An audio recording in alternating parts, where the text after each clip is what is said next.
हर देश में 2 ही 4 बड़े गोदी सेठ होते हैं जो हर तरह का मीडिया खरीद लेते हैं और बाद में जनता को खत्म कर देते हैं। मुमकिन है गोदी सेठ के यहां काम करने के लिए पत्रकारों की लाइन लग जाएगी। नौकरी है, मजबूरी है, यह बिल्कुल समझता हूं मैं। नौकरी ठुकरा देना सबके लिए मुमकिन नहीं है, लेकिन यह बात आपके भीतर साफ होनी चाहिए कि यह पत्रकारिता नहीं है। मैं यह अपराध बोध आप पर नहीं डालना चाहता, आपकी मजबूरियों को समझता हूं। मैं ये बात पत्रकारों से कह रहा हूं। फिर भी मैं कहना चाहता हूं कि याद रखिएगा, आप एक खतरनाक गोदी सेठों के यहां काम कर रहे हैं। ये बात आप याद रखिएगा। इसलिए जनता से कहता हूं कि आप गोदी मीडिया देखना बंद कर दें, ताकि गोदी चैनलों के पत्रकारों को आजादी मिल जाए। जनता का दबाव बढ़ेगा तो पत्रकारों को अच्छा काम करने का मौका मिल सकता है।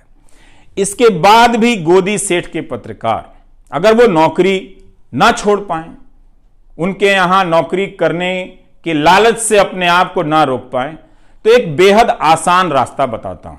जब वे दफ्तर से घर लौट कर आए तो अपने बच्चों से, पत्नी से, परिवार के सदस्यों से और रिश्तेदारों से उनके कान में कह दें कि भारत में पत्रकारिता खत्म कर दी गई है, ये लोकतंत्र नहीं है। जो खबर बताई जानी चाहिए वो खबर नहीं बताई जाती है। आज हमने कई जरूरी खबरों की हत्या की है, हत्या होते हुए देखी है। नए और अच्छे कहे जाने वाले पत्रकारों को लाया जाएगा। गोदी मीडिया पार्ट 2 लॉन्च होगा। ये बातें बहुत अच्छी करेंगे, शालीन तरीके से करेंगे।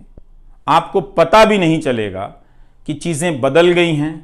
पहले धक्का देकर आपको बाहर निकाला गया, अब कंधे पर हाथ रखकर, गर्दन सहलाकर आपका काम तमाम किया जाएगा।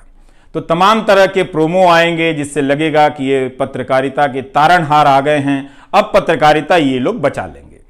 लेकिन इनकी भाषा पर गौर करते रहिएगा, इनकी आंखों में झांक कर देखिएगा।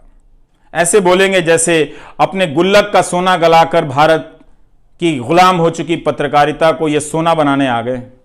जो बताया जा रहा है उसे देखिए, जो नहीं बताया जा रहा है उसके बारे में सोचिए। चैनलों से खबरें गायब हो रही हैं, खबरों की जगह झगड़े भर दिए जा रहे हैं। गोदी सेठों का गोदी मीडिया, अलग अलग चैनल मगर सभी का काम एक। क्या यह आजाद मीडिया की निशानी है? खुद से सोचिए। यह कैसा बिजनेस है जहां खराब माल बनाने को लेकर कंपटीशन हो रहा है? बिना आजाद मीडिया के नागरिक की आजादी का क्या मतलब है? कहां बोलेंगे आप? किससे बोलेंगे आप? क्या आप बर्दाश्त कर सकते हैं कि इतने महान देश में एक आजाद मीडिया नहीं है? यह गर्व की बात है। जितने भी पुराने और सांस्थानिक मीडिया थे सब के सब गोदी हो गए।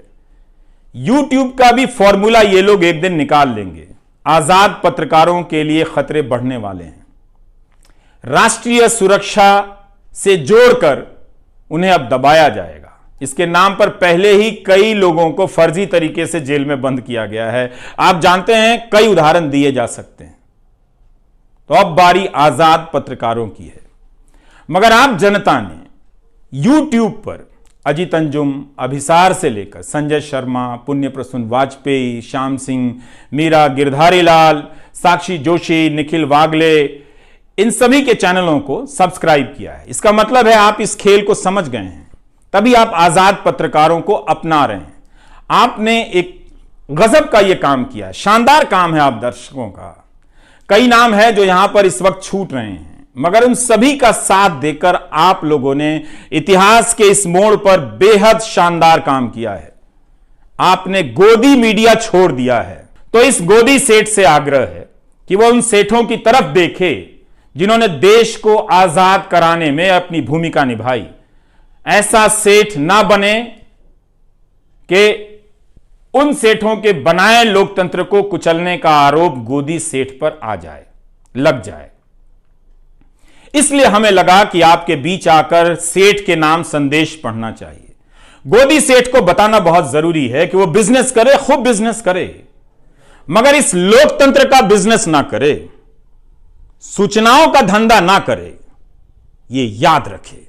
गोदी सेठ अपनी दौलत से इस देश की शान को चमकाए, कोई हर्ज नहीं है, मगर उसकी शान से खिलवाड़ ना करे, जनता देख रही है। एक छोटा सा किस्सा और, आप बजट के समय फिक्की नाम की संस्था के बारे में सुनते होंगे। यह उद्योगों की बहुत बड़ी संस्था है। इसका गठन 1927 में हुआ था। जीडी बिरला और पुरुषोत्तम दास ठाकुरदास ने किया। मकसद था कि जो भारतीय व्यापारी हैं उनके हितों की बात अंग्रेजों की सरकार से की जाए। पर देखिए इस बात को कि कैसे वो अपनी बात करने गए थे अंग्रेजों से, लेकिन समझने लगे देश की बात। जैसे जैसे वे अंग्रेजों के करीब गए, बात करने लगे, उन्हें दिखने लगा कि कैसे अंग्रेजों ने भारत की संपत्ति को लूट लिया है, कैसी कैसी नीतियां बनाई हैं। इन नीतियों की वजह से भारत के कारोबारी पनप नहीं पा रहे हैं। फिक्की से जुड़े बिजनेसमैन समझ गए कि उन्हें राजनीतिक कदम उठाने पड़ेंगे। 1928 में पुरुषोत्तम दास ने कहा कि हम अब और राजनीति से अलग नहीं रह सकते हैं, हमें आजादी की लड़ाई का हिस्सा होना पड़ेगा। यह हमारे व्यापारी वर्ग का शानदार इतिहास है। एक छोटा सा किस्सा और, 1937 में कांग्रेस ने कई प्रांतों में सरकार बनाई। इसी से जुड़ा जीडी बिरला का एक प्रसंग है। तब जीडी बिरला ने अंग्रेजी हुकूमत के अधिकारियों से कहा था कि कांग्रेस केवल संविधान के हिसाब से काम करने नहीं आ रही है, बल्कि आजादी के लक्ष्य को आगे बढ़ाने के लिए सरकार में आ रही है। अगर सरकार संवैधानिक सुधार नहीं करती है तो भारत सीधी कार्रवाई के लिए मजबूर हो जाएगा, यानी आजादी के आंदोलन के लिए।